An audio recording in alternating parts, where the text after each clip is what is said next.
So you have a lot of outs in this deck. And not only does he copy Voltec, he can copy Elemental Hero Ice Edge. So if he copies his effect, you discard one card, you can attack the opponent directly for 3k damage, which is almost game if you do it late game.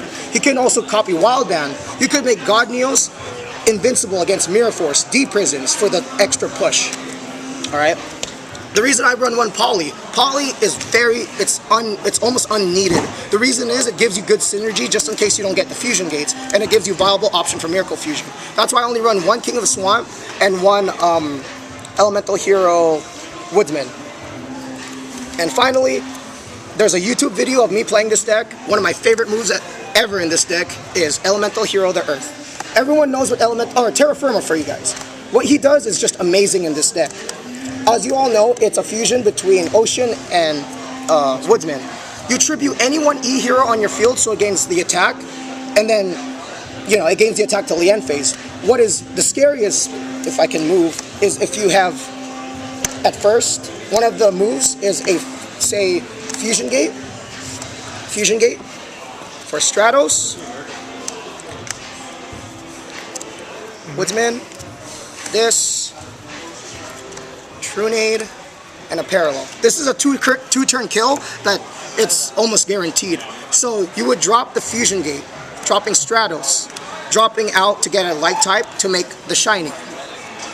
Then you would fuse for a absolute 0 and say turn end. So you would have the Shining and 0 on the field with a Fusion Gate, no back row, a 38 and a 25 Regeki pretty much. And then what will the opponent do? They'll probably set a back row. You draw. You don't even care what you draw. Because this turn, you Trunade the field so they have no response to protecting themselves. Then you Parallel World Fusion, the 2 removed from play, Ocean and Woodsman for Terra Firma. So, pretty much at this point, set up everything just a little bit. At this point, your field will be this. Shining, Terra Firma, and Ocean. And you don't know what he does. You tribute one of the E-Hero monsters to gain permanent attack till the end phase. The thing is if you tribute the 0, as you all know, you get the Regeki effect, so he's 5,000. Then you tribute him, he's still 32. So that's 82 over the top in one turn.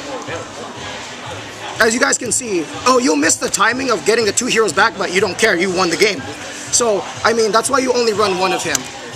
And the scary thing is too, say you have an absolute 0 and a Fusion Gate, you can fuse the 0 for a Shining and Regeki the field, and then have a 33 attack monster.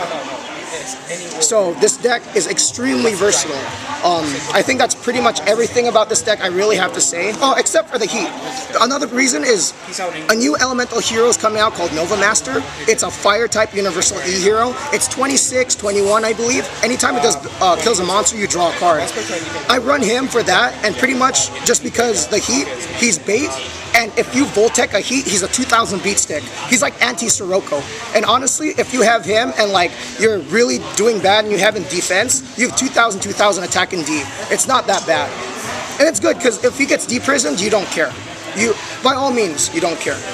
The reason why this deck runs full magic, it's an aggro deck. It's full aggro. You don't need to be defensive with this deck. Your monsters are your defense. You will almost be guaranteed to make a 0 and a Shining every turn. Like, you don't care about trap cards. And the reason why, like, a lot of people tell me to run Royal Decree.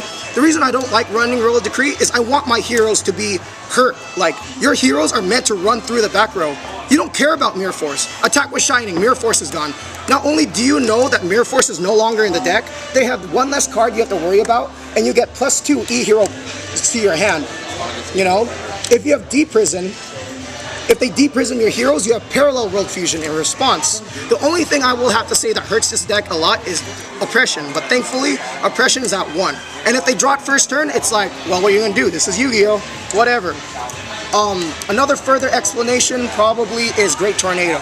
A lot of people only run a 1 to 2, but I believe 3 is amazing because sometimes he's extremely clutch in the fact that sometimes you won't have enough heroes to make your viable heroes, these 2.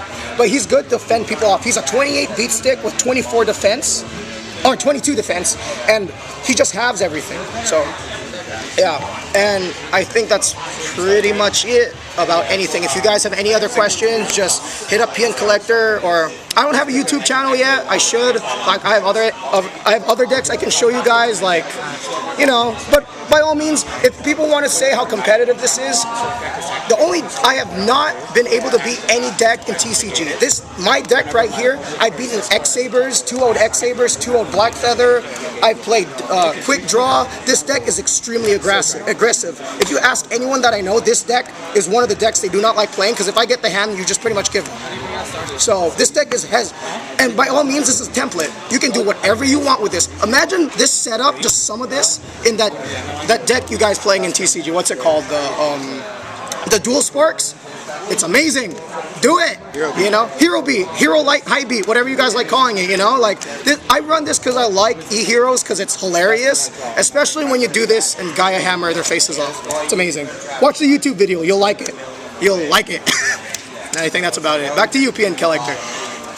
Alright guys, after that explanation from David OCG, just to let you guys know, if you guys have any questions, you know, please leave a comment, rate, comment, subscribe, guys. You know, could use the subscribers. Try to give you as much information I can, especially with the future of the OCG heroes, and it looks to look very bright for them. No implying towards the shining, of course, but more or less, this is gonna give you guys a hopefully there's future for those hero fans, and know that there's better cards coming out for them. Just it takes time, guys. So, you know, this is one of those things where I tell you guys, enjoy creativity, enjoy it to the best of your ability, and have fun with this game, because that's what looks like this deck is describing to everyone that really wanted this theme to be strong.